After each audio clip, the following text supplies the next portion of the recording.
Hello everyone, and welcome to the start of a brand new playthrough for my channel. Today is going to be the start of my Pokemon Fire Red playthrough. I've wanted to do a Pokemon playthrough for a long time, but boy, trying to get this to work has not been an easy task. First of all, I cannot do a practice file on this playthrough. The reason being, you can only have one save file on Pokemon, so this has made it very tricky for me, and I've just been testing to see if the recording will actually work. So I'm actually going to start a new game. Various buttons will be explained. Yeah, I know how the game works. It basically explains the controls. Right, for those of you who have never heard or seen a Pokemon game at this point, you're missing out is all I'm saying, because these are some of the most popular games in the whole of, well, gaming, let's say. And for good reason.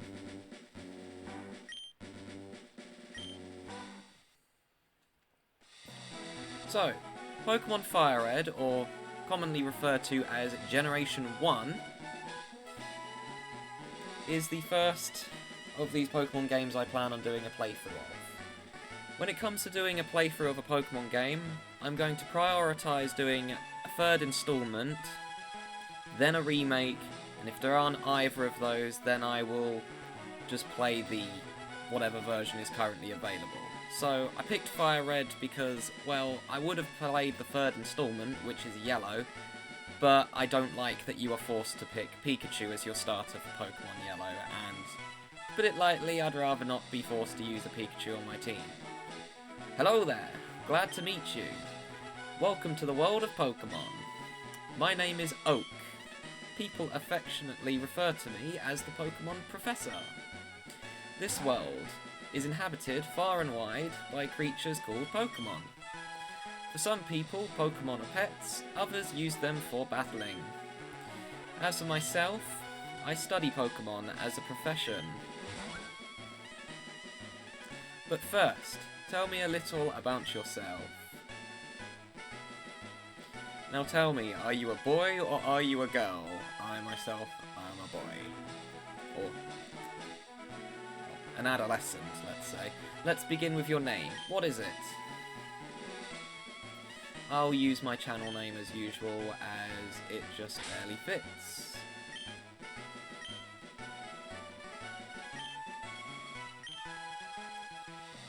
Which is great, because usually I wouldn't be able to use my name like this. Right, so your name is Visard. Yes, that is how you actually pronounce it. It's based, as I've said before, it's based off a contestant on my favourite TV show when I was younger, and I kind of just stuck with it. This is my grandson. He's been your rival since you both were babies. What was his name now? Right, so here's what I plan on doing for the rivals. In the first, second, and fourth and fifth Pokemon games, or generations, you can actually name your rival whatever you want. Now, I'm going to be naming my rival after my best friend. He gave me permission to use his name for this playthrough, so I'll be using his name, which is Chris. And the reason why I'm naming him in this one rather than Generation 4, which is what he would have preferred, is, well, he said in his own words, as long as the rival has the Pokemon that he would use, it's fine. So, in Generation 4 that would not be the case, but in Generation 1 it would be. That's right, I remember now, his name is Chris, and what type of grandfather doesn't remember their own child's name? Anyways, that's the first kind of logic in this game. Your very own Pokemon legend is about to unfold. A world of dreams and adventures with Pokemon awaits. Let's go. Okay, but there's another reason why I wanted to play Fire Red version as well. Because for me it was between Leaf Green and Fire Red. First of all, make sure you go in item storage and withdraw your free potion. You will most likely need it on this playthrough. So, there is a Pokemon that I actually want to add to my team that I can only get in this version, so I therefore will be using that instead. Or, because I want to use it, if I played Leaf Green, sorry, I'm not very good at explaining, but if I wanted to play Leaf Green, I wouldn't be able to add this Pokemon to my team without trading, and I cannot be bothered to do that, truth to be told. Right, all boys leave home someday. It said so on TV. Oh yes, Prof Oak next door was looking for you. Right, and the other thing that I want to mention as well, it's inevitable that when someone plays a Pokemon game, they're going to use Pokemon that not everyone likes. It's what makes people different when it comes to this game. I've already planned out what my entire team is going to be before this playthrough, and, well, I guarantee you that a lot of people might be turned off by this playthrough due to certain Pokemon I use, but that is completely fine with me. There's a very high chance that this episode is going to just be talking as well, because I want to explain how this playthrough is going to work. For starters, I'm going to stick to 20-minute episodes as usual. I think this is playthrough number 9. There's a chance that this might not be. It depends what happens with a certain other one. Hey, wait up! I didn't see exactly what he said. It's unsafe. Wild Pokemon live in tall grass. You need your own Pokemon for your protection. I know. Here, come with me. So yeah, if you try to leave, Oak, well, forces you into his lab. But this is how you actually progress.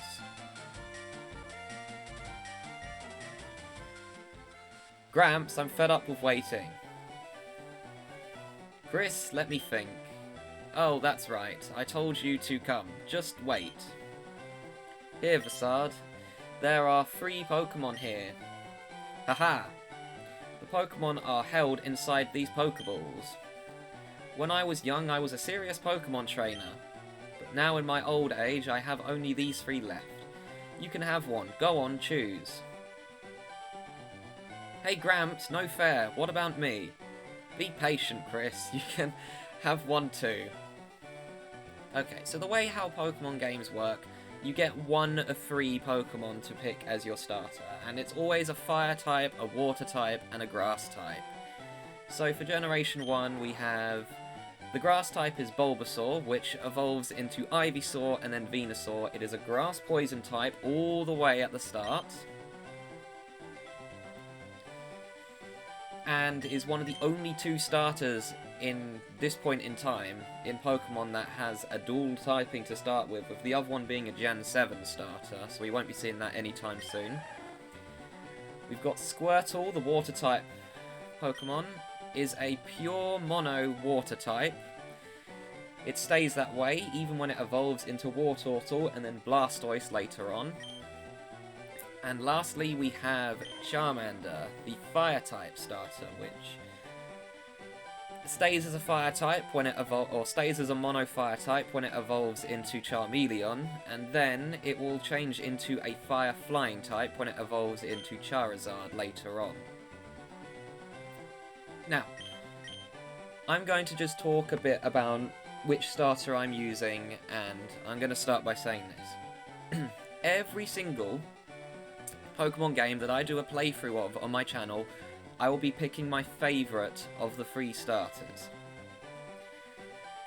So with Generation 1 we have Bulbasaur, Squirtle and Charmander as we have seen. I'm going to start by explaining which my least favourite of the 3 starters is and why I will not be picking it on this playthrough.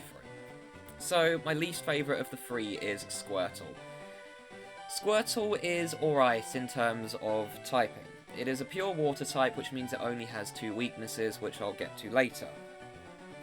My biggest problem with it is that there are way better Water types that you can pick in this game. And the Water type that I like to pick, you actually get quite a lot later on in the game, and it is given to you for free. So, the Pokemon I'm thinking of is a little bit better than Blastoise is in my opinion for Generation 1, and I want to use that Pokemon instead. Pair that up with the fact that although Blastoise gets a very good move pool, its main issue is that it doesn't do too much damage, and because it's actually got the... Although it's got high physical defense, its special defense is less than ideal, so Squirtle is ruled out immediately. Which means that my choice is between the two Bulbasaur and Charmander. And contrary to what people will think, the other Pokemon that I will not be picking, as it is not my favourite of the three, is Charmander. Yeah, you heard me right. Bulbasaur is actually my favourite of the three, which I know is an unpopular opinion. So why am I picking Bulbasaur? Well, the first time I played Fire Red, I actually picked Bulbasaur, but I lost to my rival, so I thought that the starter was bad. So I reset my game and then picked Charmander, which is what my rival picked. And then, well, he picked Squirtle because he picks the one that is strong against your starter, because he's a little bit mean, let's just say. Charmander, in my opinion, is not a bad starter. I actually like it quite a bit. My problem is that Bulbasaur is quite underrated compared to Charmander. Charmander, Charmeleon and Charizard are the most popular, or some of the most popular Pokemon in the whole franchise, to the point where I believe that Charizard is a bit overrated. So I want to show Bulbasaur some love, which is why he's going, or she, we don't know what gender it is, so I'll be picking Bulbasaur for this playthrough. This Pokemon is really quite energetic. Now the problem is I haven't decided on what to name it.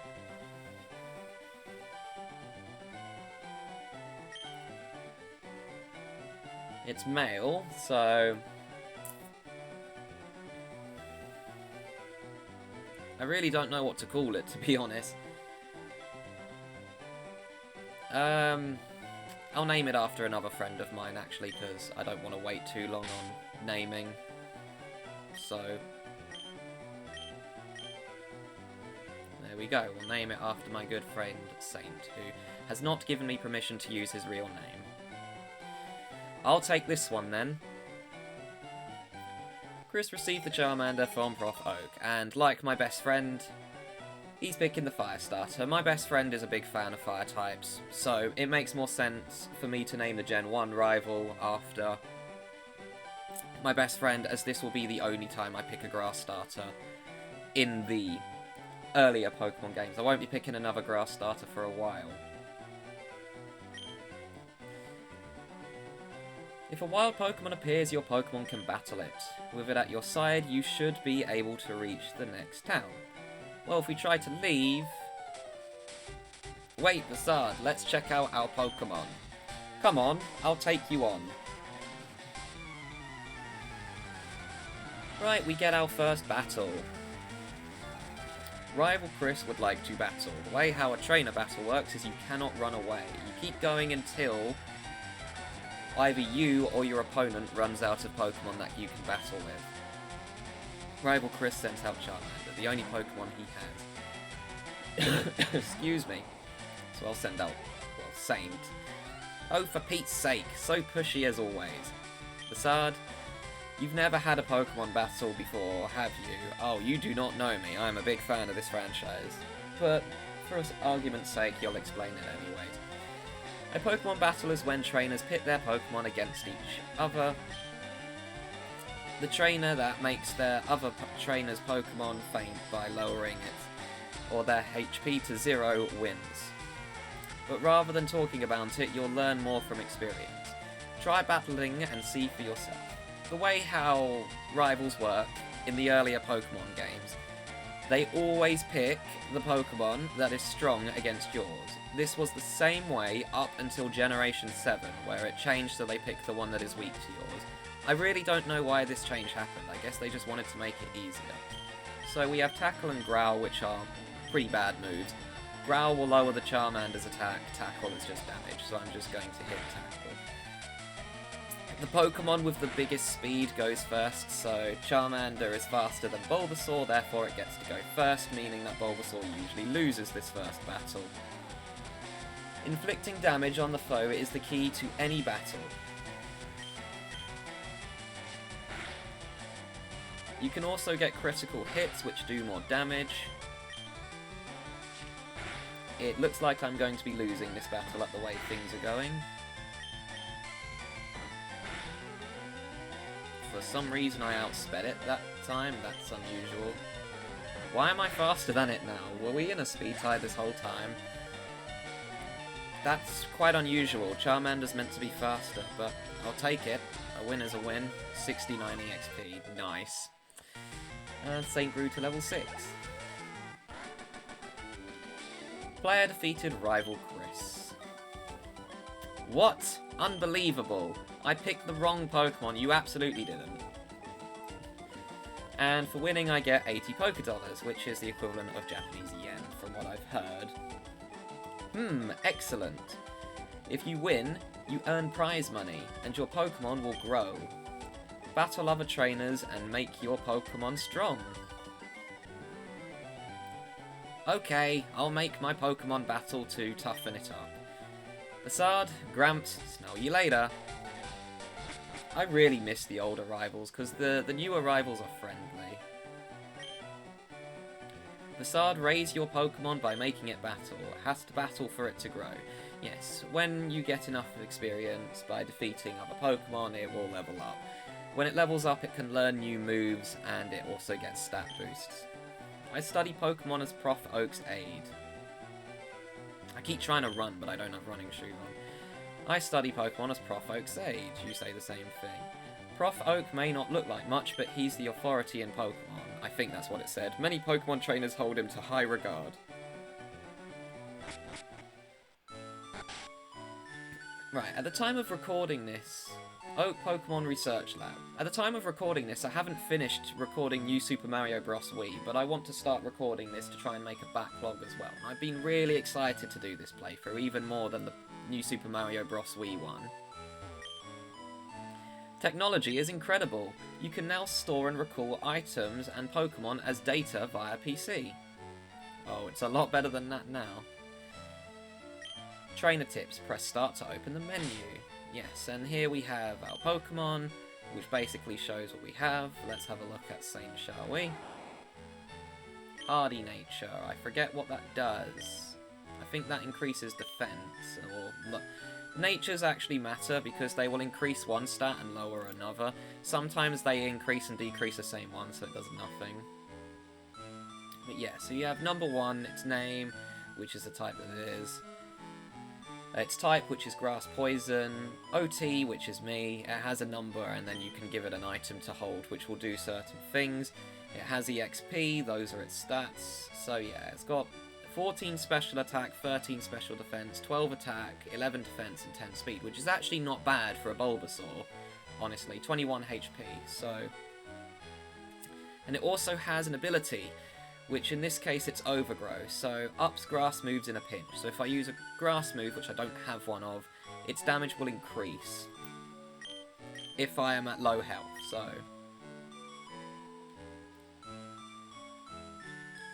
Right, I believe you get the town map if you go in here. Bassard, I heard you had a battle against Chris. I wish I'd seen that. Oh, you're not giving me the town map yet. Okay, that's a bit later on. Right, so not only do Pokemon have stats, they also have a type. And this is where the most important part of strategy comes into this game. So this is an RPG game, but it also has a lot of strategy involved into it.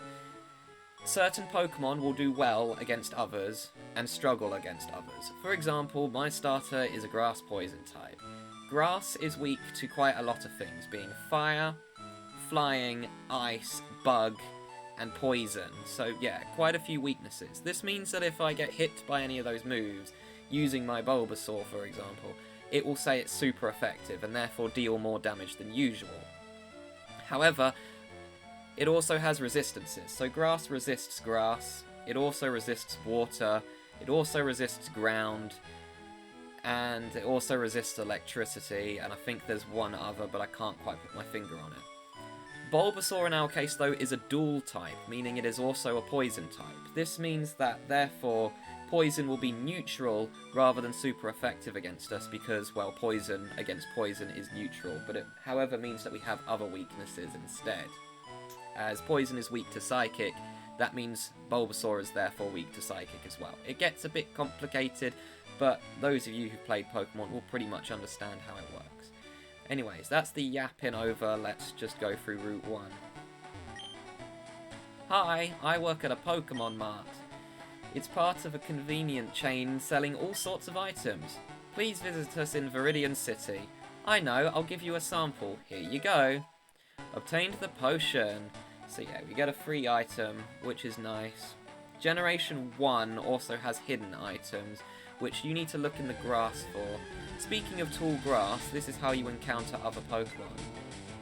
And a wild Pidgey appeared. So the difference between a trainer battle and a wild battle is that in a wild battle you can actually catch the Pokemon that you encounter, and if you catch it, you can add it to your team. You can't do this in a trainer battle because that Pokemon belongs to a trainer, and they'll call you a thief and block the Pokeball. You can also run away from a wild battle. But I have no reason to. I need to get experience.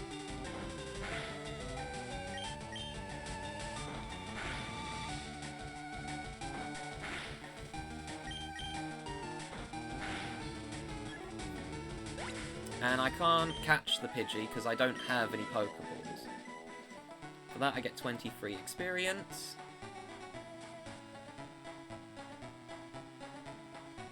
Another trainer. Or see those ledges along the road? It's a bit scary, but you can jump down from them. You can get back up to Pallet Town.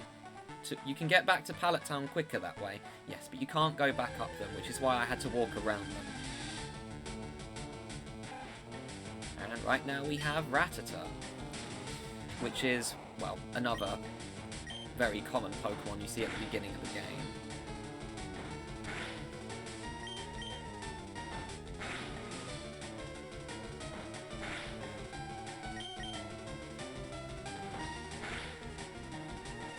Critical hit. I don't know if that mattered, to be honest. Level 7. Is this where I unlock Vine Whip? Leech Seed. Okay, Leech Seed is first. It's been a while since I've used a Bulbasaur, I can't lie, so...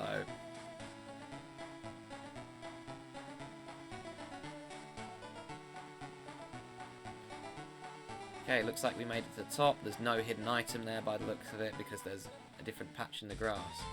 However, I am going to call it for this episode because I have no idea what time I'm up to as I've been basically yapping away. So, thank you all so much for watching, and next time on Pokemon Fire Red, we will continue into Viridian Town and see what we need to do there. See you guys then.